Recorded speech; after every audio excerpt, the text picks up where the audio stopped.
แล้วละเด้อพ่อแม่พี่น้องใส่ปอเปี๊ยะมื้อนี้ใส่แครอทน้อยแล้วก็เห็ดหูหนูก็ค่อนข้างจะน้อยแต่ว่าก็บอกได้เลยว่าแซ่บขนาดเลยใส่แครอทน้อยโพดเห็นบ่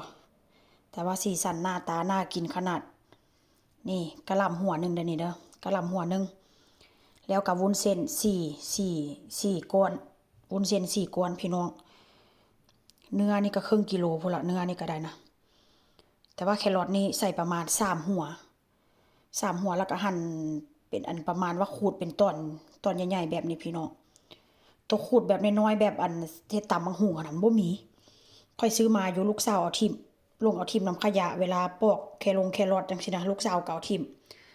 แต่ว่าก็บ่เป็นหยังพี่น้องเน้นความแซ่บเด้อนี่หากว่าเฮ็ดแล้วกำลังร้อนๆเลยนี่